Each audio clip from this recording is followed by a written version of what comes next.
Tonight, international investment. It is a bit like a Field of Dreams vibe, isn't it? With the if you build it, they will come kind of attitude. The latest industrial mega project coming to St. Thomas. Plus, a field trip turned fatal. All I saw was something fly off the side, and then everything was just kind of a blur after that. Several students injured, their bus driver dead. And celebrating the Armory.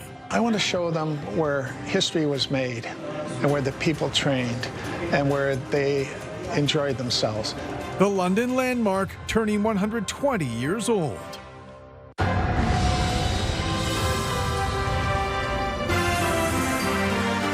CTV News with Carlyle Fiset.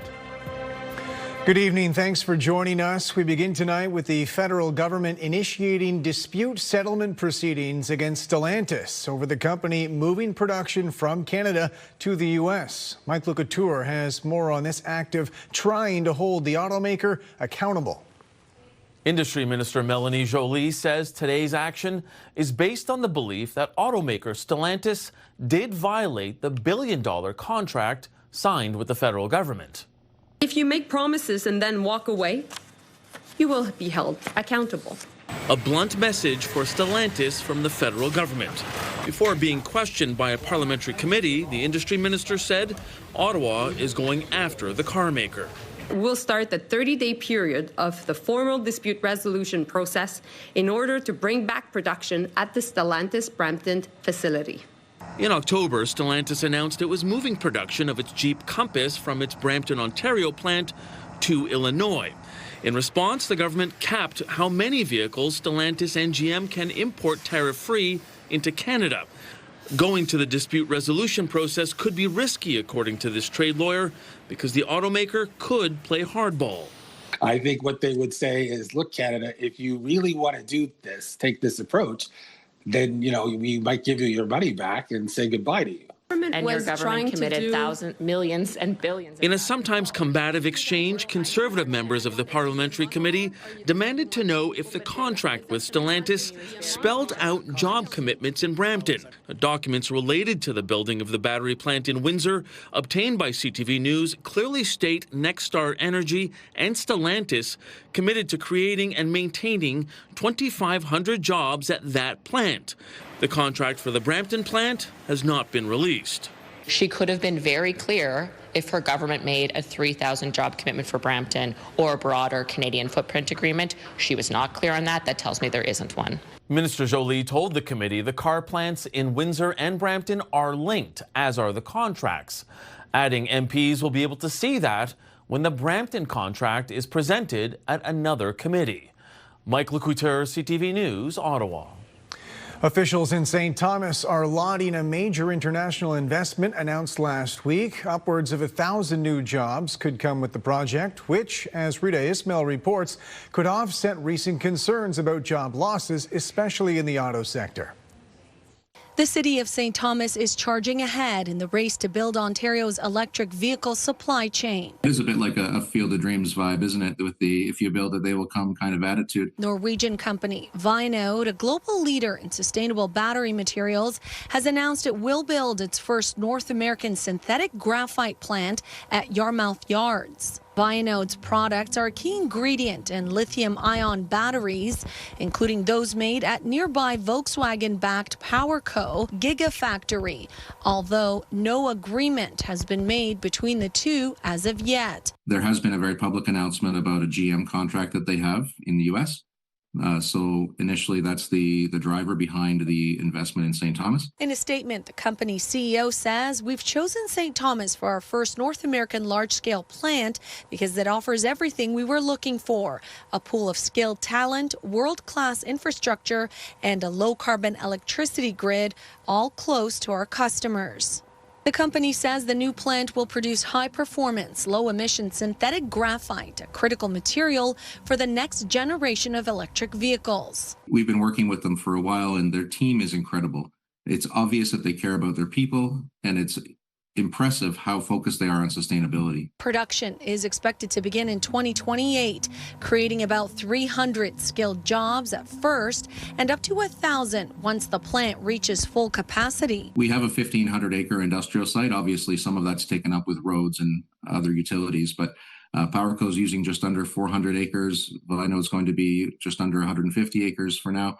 And the rest of the park is available for sale. Experts say Vianode's investment could help stabilize the region's economy, coming in at a time when traditional auto manufacturing has faced layoffs and uncertainty. These announcements are good news. They're bright spots, and I think they signal a transition to, what's next for the automotive industry in Canada. With the company planning to supply materials for up to 3 million electric vehicles a year by 2030, the St. Thomas facility is more than a local investment.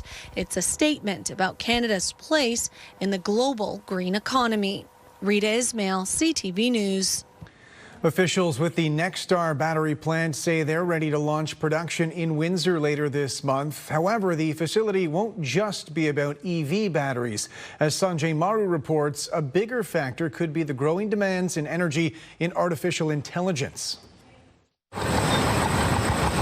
After 3 years of construction, Windsor's $5 billion Nexstar energy plant is ready to produce another product. Company leaders say the market for storing electricity, not just using it, is growing fast. With the AI data boom, the grid's not ready to be able to support all this new infrastructure. Supplementing the grid with these ESS systems, we're able to launch these data centers. Energy storage batteries known as ESS can hold power from sources like wind or solar, then release it back to the grid when it's needed. That's why the Windsor facility, a joint venture between Stellantis and LG Energy Solution, will begin producing ESS at the end of this month, with plans to add EV cells in the future as market conditions warrant. The energy storage system has always been on our radar. EV was to take up 100% of the capacity, but ESS was always the secondary that could be ready. The timing reflects a slowdown in electric vehicle sales, now making up just over 9% of new registrations in Canada,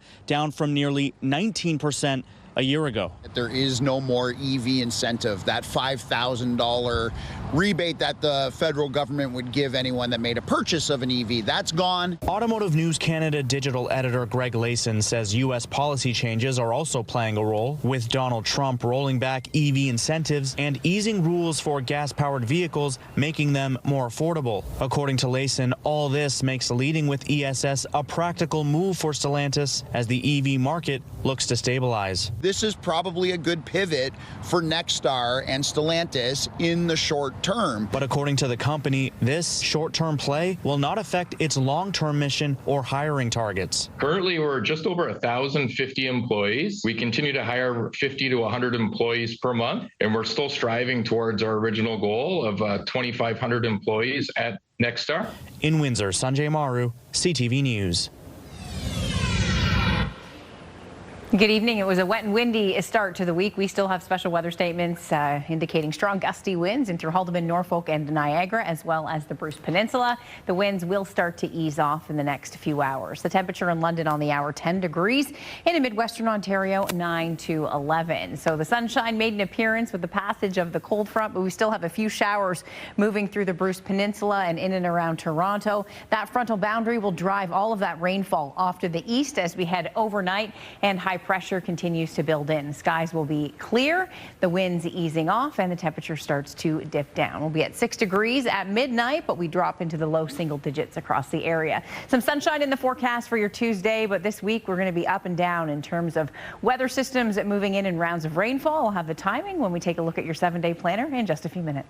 Thanks very much, Julie.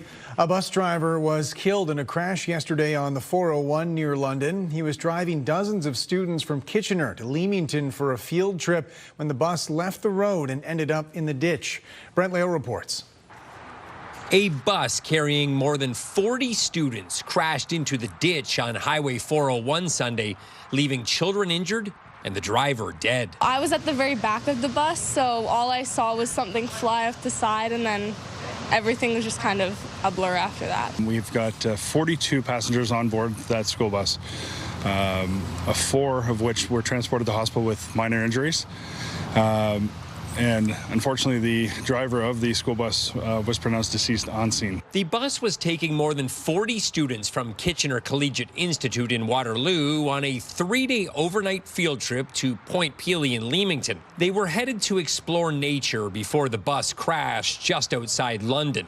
Twins Maddie and Lily Knight did not wish to appear on camera, but said their driver had a medical episode at the wheel. And then after that, we swerved down into the ditch area.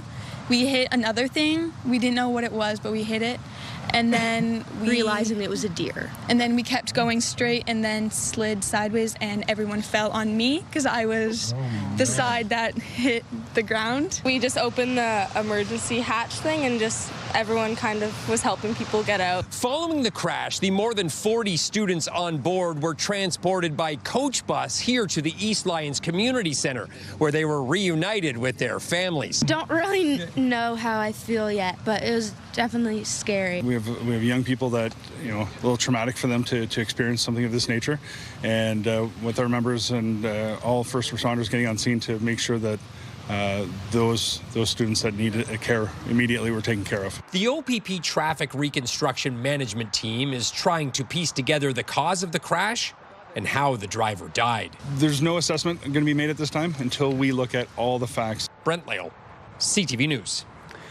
A 19-year-old pedestrian was killed over the weekend in Essex County, hit by an OPP officer. According to the SIU, the officer hit the woman early yesterday morning on County Road 20 near Eiler Road. Investigators say she was rushed to hospital but did not survive. In an emailed statement, an SIU spokesperson says the officer did not appear to be en route to a call for service. Sarnia police say they're investigating a woman's death from last week. They say the body of a 34-year-old woman was found at the Ferry Hill dock early Friday morning. A post-mortem found no obvious cause of death, and police say they're now awaiting the results of a toxicology report. They also say next of kin have been notified and the woman's identity will not be released. London police say they have arrested a suspect accused of stabbing a man near Dundas and Adelaide early Sunday morning. They say the attacker and victim knew each other, and they've charged the suspect with aggravated assault. Police say the victim suffered non-life-threatening injuries. Perth County OPP say they're investigating an explosion in Fullerton from this weekend. Police published this image on social media saying the explosion happened Friday afternoon on Perth Road 163. They say no one was home at the time and the Ontario Fire Marshal has been called in, but at this point the circumstances are not considered suspicious. A London judge has denied bail for the man behind Creeper Hunter TV. 45-year-old Jason Nasser was arrested last week, accused of breaching his release conditions by attending a screening of a documentary about him, which was also attended by his previous victims' family members. London police laid multiple charges, including new counts of harassment. A publication ban was put in place during today's all-day bail hearing. Nasser remains in custody at least until his next court appearance on Wednesday. This is Ontario's annual Crime Prevention Week. We're just talking to citizens of London, discussing and giving them crime prevention tips so that they don't become victims of crime. London police will be at different locations around the city this week, including Masonville and White Oaks malls.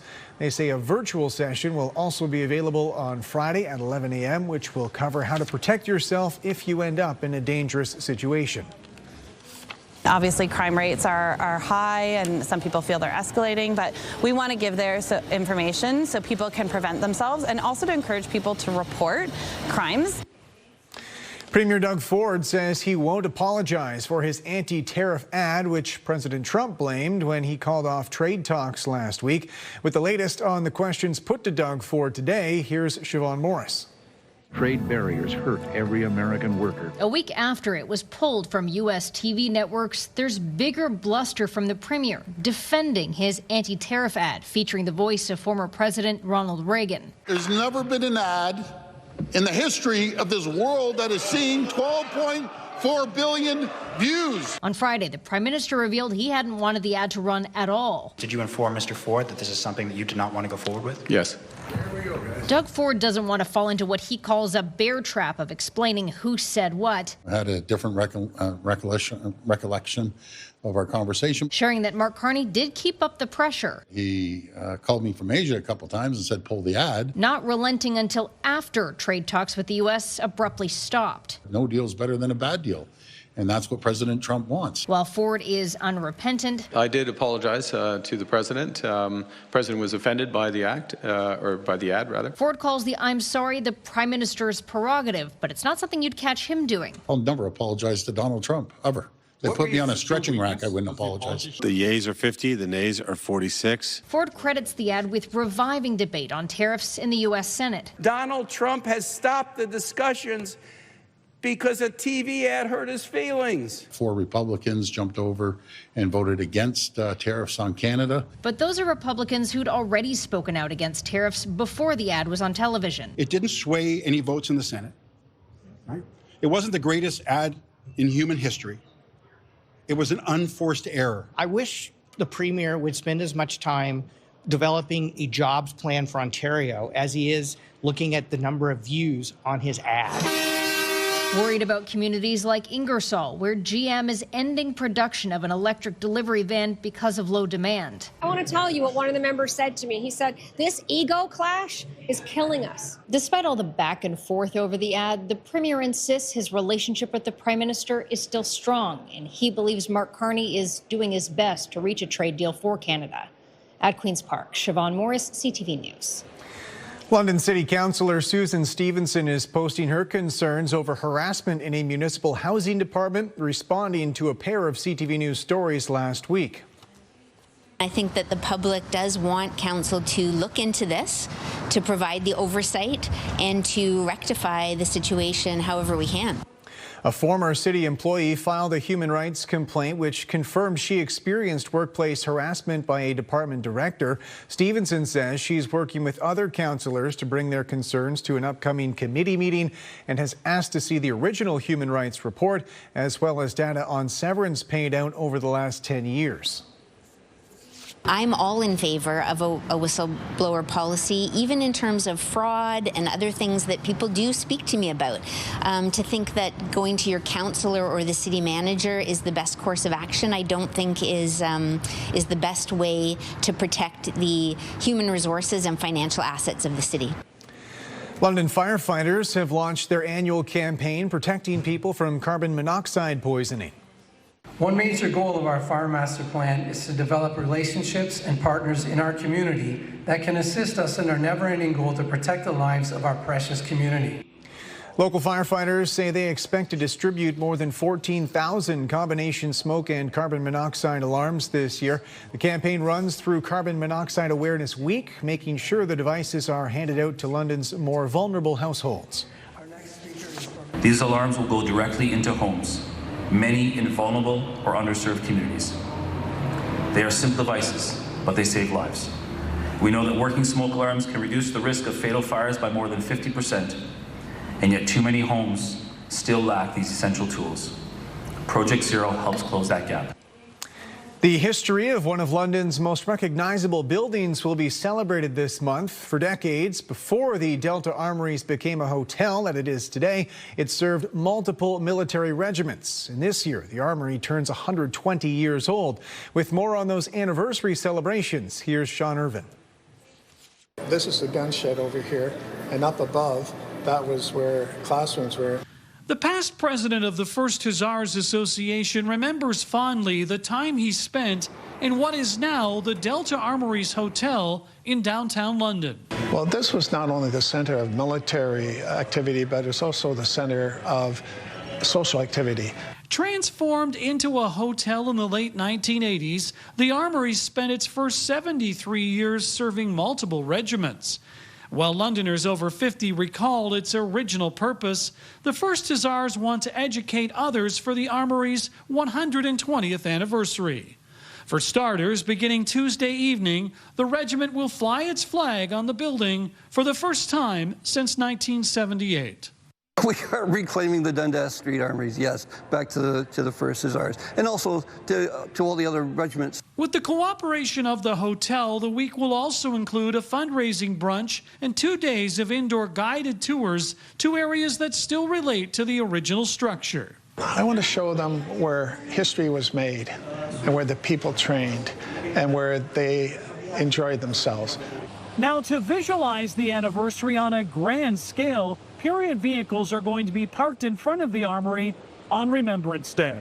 The move is designed to simulate the hustle and bustle of the Armory in the height of its operation. This building had ranges in it, it had classrooms, it had a band room, it had messes. And now, over a century and one major transformation later, a lasting legacy. Just like Holy Roller is a landmark for the unit and the association in the city, the Delta Armories and the Armories in itself is also a vital landmark to the city. Because the people who came through here made history, just not Canadian history, but world history. In London, Sean Irvin, CTV News. Local veterans are in the midst of the 2025 Poppy campaign, raising money and sharing stories of the poppy's significance.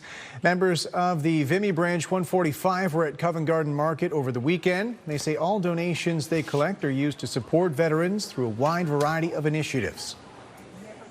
It gives us a chance to explain to the public why poppies and the funds that they raise are so important, because they help in so many different ways. And we end up purchasing things from hospital equipment to supporting Army cadets to helping veterans who have difficulties medically or with rents or food. Yesterday, it was a good example. We had 3 young ladies come in and asked us what this was about. They had no idea that we were here remembering veterans and trying to do some good for veterans. So we had to educate them. Coming up, setting the expectations ahead of the federal budget. What kind of cuts are on the table in the name of austerity? Plus, they came up just short in the World Series, but in getting that far, the Blue Jays may have inspired a whole new generation of baseball fans.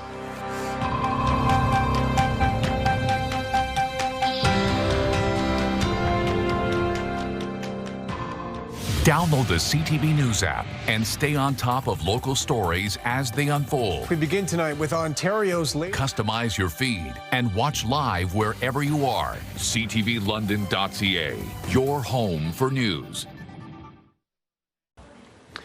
Welcome back. Federal government officials are setting a tone of austerity ahead of tomorrow's budget presentation. The Prime Minister himself has said tough choices and sacrifices will be needed in response to American tariffs. With more on those expectations, here's Abigail Beeman.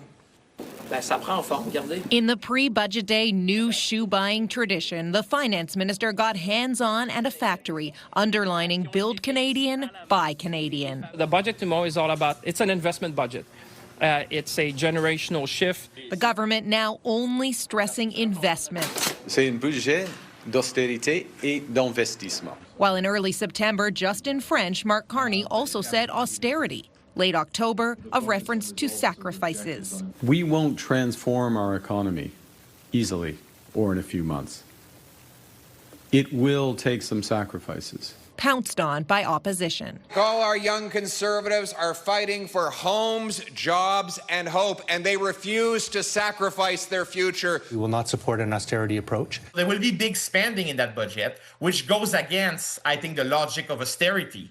So there is a kind of tension here. Desjardins economists predict the deficit will hit $75 billion. I don't think you can characterize a $75 billion deficit as an austerity budget or austerity deficit. There are obviously unanswered questions about just what is getting cut. Public service jobs most discussed. And the government has also promised to maintain some big-ticket programs and spend more on defense. Austerity will mean different things to different people.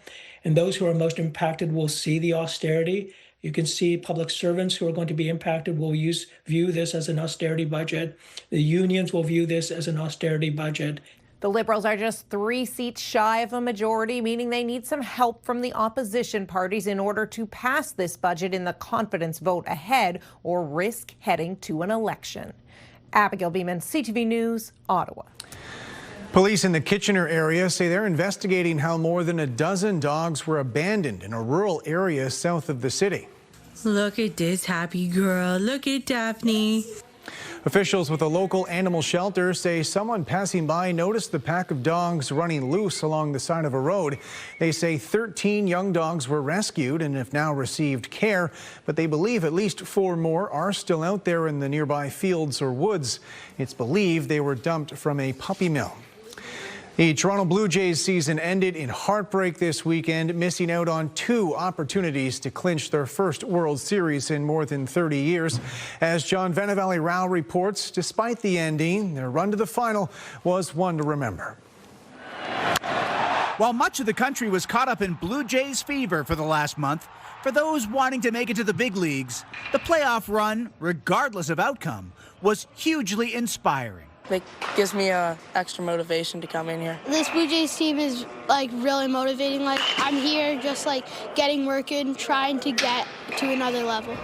Every kid at this training facility in Burlington, Ontario, has dreams of playing at least college-level baseball in the U.S., and many swinging for the majors, including 11-year-old Mateo, who last week told us he wants to play for the Blue Jays so much he'd sign with them, even if it meant a pay cut. If I was getting more money somewhere else, I would still want to go to the Jays. I want to play in the Rogers Center. And facilities like this now anticipating a surge in interest, with the Blue Jays' World Series appearance getting more young people excited to play the game. It grows it. It grows baseball. It makes it where it's real, it's an achievable dream. Now, according to Baseball Canada, across the country last year, nearly 250,000 Canadians registered to play the sport. After the incredible World Series wins in '92 and '93, more kids started playing baseball. It was the same after the playoff runs in 2015 and 2016. And now another bump is expected in the spring. It's exciting. I mean, it creates some capacity challenges for us to be able to handle, all the people that want to start to play baseball, but that's a good problem for us to have. Baseball Canada notes the girls' side of the game has also seen significant growth in recent years, and that too could see a boost. And it's hoped, thanks to the interest generated by the Jays, there may be more Canadian stars on the field in the years to come. John Venavalley-Rao, CTV News, Burlington, Ontario. Julie, I'll throw my hand up and admit I was probably one of the more casual baseball fans that really got invested. I think you're in a similar boat when it comes to just how glued to the television we all were Saturday night. Heartbreaker doesn't do it justice. It's funny because I felt like I invested so much time and I became the whole country did, yeah. Yeah, and then I was just so sad. But it means we cared. Yes, and it was the ride that matters. We'll take that. Yeah. Let's talk weather, Julie. Some sunshine today. Yeah, today we finally broke out of that pattern. Early this morning we started with the cloud cover and rain, the gusty winds, but the sunshine returned, some drier air working back in. Now the winds, it's been breezy today. Out of the west, we had some strong wind gusts recorded at the London airport. We still have some windy conditions near the northeastern shoreline of Lake Erie. Today we hit 12 degrees. Our low temperature is 6, comparing that with what's normal, 10 and 1. Right now we're still at 10 degrees. The pressure, 101.5 and rising, and the winds have eased off. The main rain is moving out. We still have some lake-enhanced showers coming off Lake Huron and Superior this evening, and you can see some rainfall downwind of Lake Ontario and Erie in and around Pennsylvania and New York State. Now, as we push through the overnight, I mentioned that area of high pressure building in behind the cold front, so the winds easing off, skies will be clear. But this week, we'll see a parade of low pressure systems developing with some Pacific moisture making their way across the country and bringing rainfall to the Great Lakes Basin. So just starting to get organized. You can see some snowfall towards the mountains in Montana, low pressure area developing. And again, we'll be watching weather systems all week long. Tomorrow will be in a break day, we'll call it, with some sunshine on the way, but by Wednesday, we're back into some light rainfall. Temperatures tonight will dip down into the low single digits in through London, Kitchener, Mount Forest, and near the lake shore, milder this time of year, between about 5 and 7 degrees. Across the country, we've had high pressure and through the prairie, so it's been a relatively quiet day. Some heavy rainfall now moving into southern Quebec, and that rain and moisture will push its way to the Maritimes, moving off to the east. And then I mentioned the system coming in for Wednesday. So at this point, it looks looks like we'll pick up some heavier rain Wednesday in through parts of Grey and Bruce County as we head into Wednesday morning, and then periods of rain spreading towards Huron, Perth by the afternoon. London really on the edge. You'll see some rain pushing in as we head into Wednesday afternoon, evening. So this will be the first weather system and then a break behind it before another one comes in on a Friday. So enjoy your beautiful day tomorrow. Temperatures climbing above normal. It's going to be gorgeous. Sunshine to a mix of sun and cloud in the afternoon. Tomorrow will be one of those days that you want to take advantage of. Our Metal Roof Outlet forecast bringing the showers in on Wednesday. Forecast high 12. We'll hit 9 degrees, so a bit cooler behind Wednesday's system, but back into sunshine. Then the next weather system comes in on Friday, another cold front. The Friday weather system will be bringing us a change, and that means there is the potential for a bit of a rain-snow mix at night as temperatures drop near the freezing mark. So you can see Saturday mainly cloudy and 7 with rain on Sunday, and then into Monday. Now as the temperatures dip down near the freezing mark, we could see a rain-snow mix develop. Now this forecast is going to be interesting, so we'll be keeping a very close eye on it. Midwestern Ontario, at nighttime you will likely see some flakes of snow this week, especially over the weekend. So this is something to take note of in terms of perhaps the first flakes of the season for you.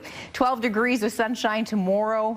Periods of rain Wednesday with the potential for some evening flurries. Then on Thursday, a 40% chance of showers. You're going to be in and out of lake effect showers. Possibility mixed with snow. Now, of course, at 11 degrees, we're getting rain, but as the temperature drops near freezing, we could see those flakes mix in. Sunday, mainly cloudy. Again, about a 40% chance of a rain-snow mix. I can't believe we're here already talking about the potential for lake effect rain and snow mixing in, Carlyle. This time of year, November is a tricky month because we can go from a beautiful sunny day like tomorrow and things can quickly change. So this weekend I'm watching that. There's potential for some cold air to come in over Lake Huron, and that will lead to some lake effect flurries. So far so good. We're in the clear tomorrow and we'll enjoy that sunshine. For sure. All right, Julie, thanks very much. When we come back, the Ontario Steel Company offering a bounty for snitching on foreign steel. Details on the cash reward available. TJ, have you ever done CPR? No, but I might have to. I have put my life in TJ's hands. Big mistake. We'll explain tomorrow morning at 8:15.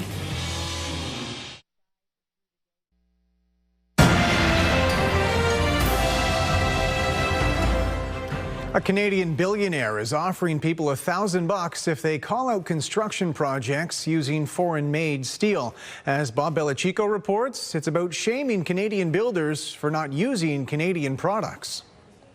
I think it's a great idea. It really it brings government policy to the everyday person. Vince Rosati of the Rosati Group is voicing full support for the Buy Canadian Act, championed by billionaire Barry Zuckelman through his new initiative. Rosati says his company sources Canadian whenever possible and believes the government should step up. There's steel mills that have closed. There's a few steel mills that are dying. It's time for the government to step up and really encourage private business in the country to keep on doing private business. Zuckelman is offering a $1,000 reward to Canadians who report the use of foreign steel in current or future public construction projects. Zuckelman was unavailable for an interview Monday, but according to a company statement, the initiative encourages citizens to help ensure taxpayer dollars are being invested into Canadian communities and jobs. Everybody know Mr. Zuckelman have business across North America, and he fall under the free trade agreement. So if he could make more money in Mexico and make more money in the United States, I don't see if there is any type of loyalty to Canadian manufacturing. Those who spot imported steel being used on active or future construction sites funded by the federal or provincial governments and are the first to submit a photo and project details on the Zuckelman website will be eligible for the reward. We do that not only when we are under attack. We need to do this as a part of our culture to protect Canadian manufacturing and Canadian steel and aluminum and auto. Bob Belichico, CTV News. A word of warning when it comes to shopping on social media. Many products don't show up as advertised, come with questionable return policies, or may not show up at all. Pat Foran reports. I'm upset. I'm angry. I don't want this to happen to anybody else. Jackie Belfour of Niagara Falls was on Facebook when an ad popped up for a clothing store that claimed it was going out of business. I found a 3-piece outfit and a pair of shoes that I liked. She paid $135, but when the merchandise arrived, Balfour says it was cheaply made, and the shoes she thought were leather were plastic. These are a $65 pair of shoes that are absolute plastic junk. The website appeared to be based in Canada, but she was told she would have to return the items to China at a cost of almost $100, and there was no guarantee she would get a refund. I felt ripped off. I felt that everything about this website had been misleading and really fraudulent. It's Facebook certified advertisement. Don't believe it. It's still a big scam. Jinri Fu of Aurora needed a taillight for his truck. He found a company on Facebook and sent them $250. Then he was told he would have to pay more for insurance, and the part never showed up.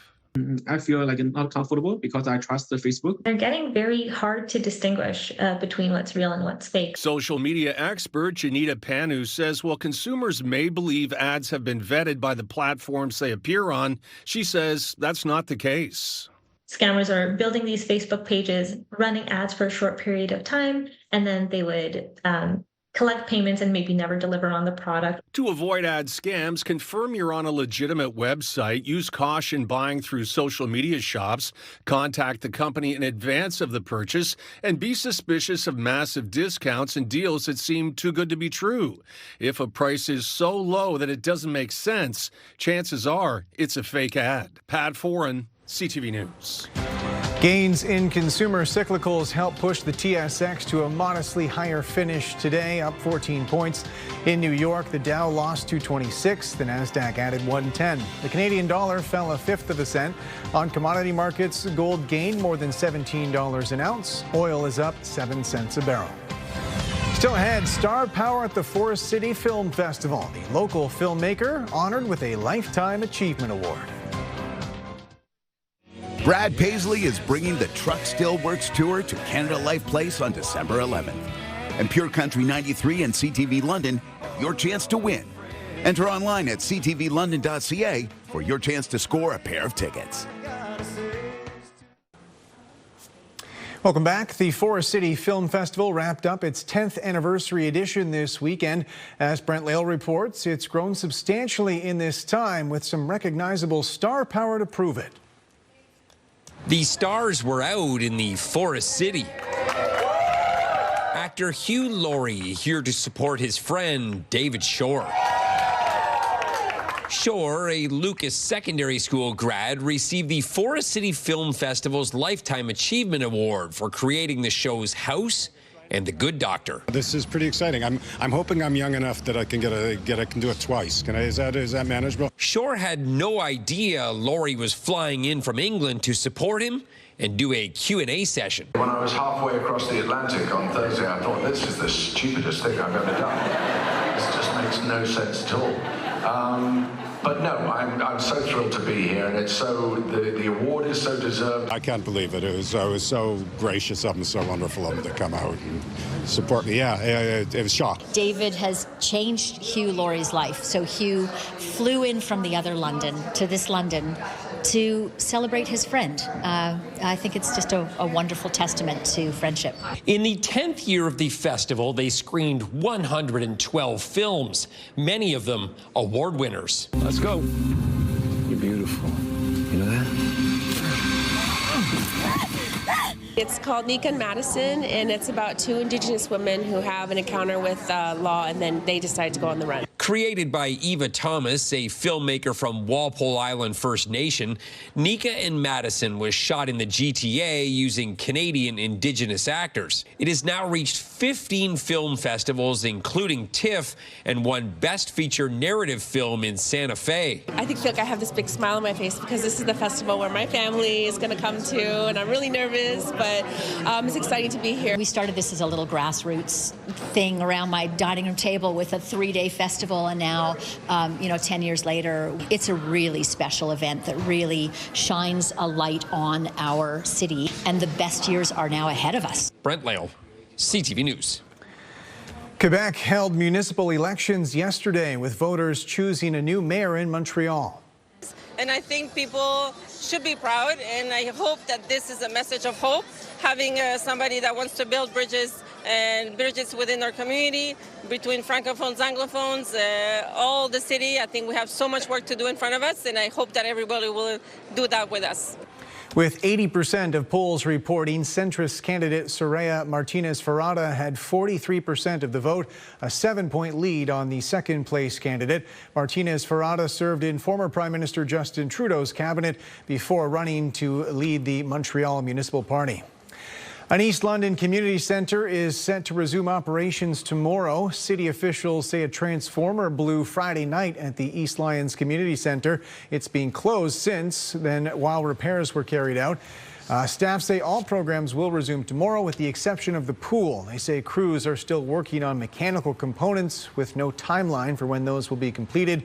They say anyone registered for those programs will receive an email about refunds, extensions, or other arrangements.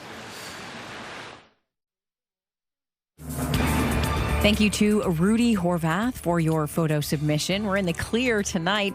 Temperatures dropping into the single digits and a bit milder along the lakeshore. Lots of sunshine in the forecast Tuesday, but another wet weather day on the way for Wednesday.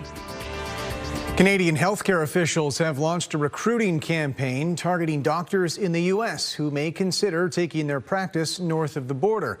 Alex Karpa has more on the physicians who have already made that move and the hope others will follow suit.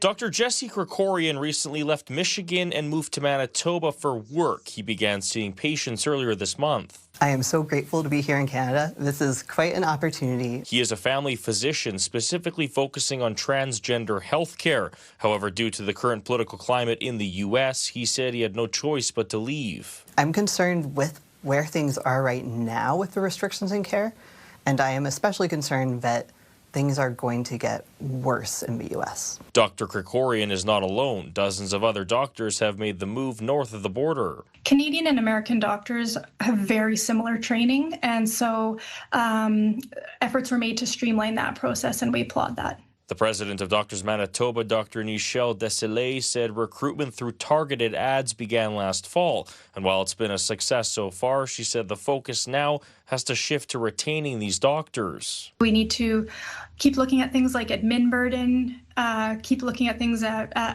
things like competitive payment. Recruitment is not just happening in Manitoba, but across the country. Ontario recently said over 260 American physicians have moved to that province so far this year. In BC, 38 doctors and 90 nurses were also hired. PEI, Nova Scotia, New Brunswick, and Saskatchewan have all undergone similar campaigns. I think it will help. It will fill a vital need and is one solution of many to increasing doctors within the country. Dr. Krikorian believes this is just the beginning of a new wave of physicians coming to Canada. I have colleagues who have asked me questions about how to make the move to Canada. He says he plans to stay in Manitoba for as long as he can. Alex Karpa, CTV News, Winnipeg.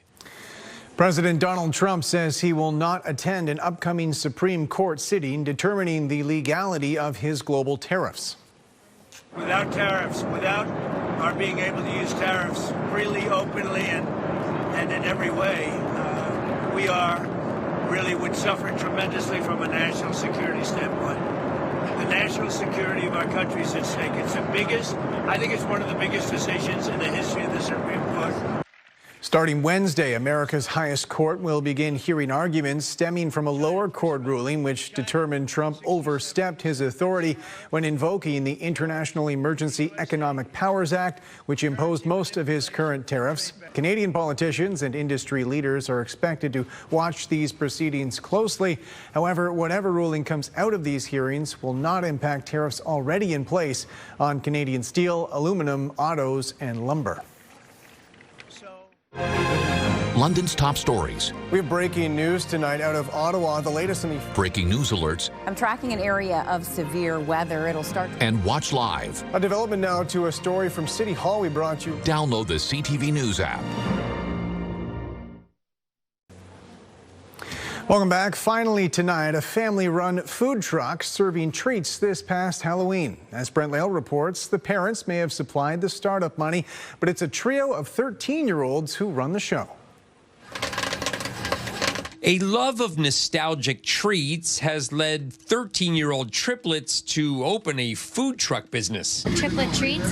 This is like me and my sister's business. The Windsor family from Aylmer has had the most popular house on Halloween for years by giving away fair food. Popcorn, candy apples, caramel apples, slushy, cotton candy. They would draw more than 600 people each Halloween. And then my dad was just like, let's put it into a trailer and make money off of it. Do you like a slushie? One loves cotton candy, one loves popcorn, one loves candy apples, so we can combine it and create a triplet treat. What better way for the girls to learn entrepreneurship? The family has a history with fair foods. Mary Ann used to work at Western Fair, while her husband Tyler was involved with his grandfather's pizza business. We love the events, we love the rush, we love seeing the smiles on the kids' faces, or even the older people who get that candy apple that they haven't had or cotton candy for years. On Halloween this year, they held a contest to bring their truck to a neighborhood in southwestern Ontario.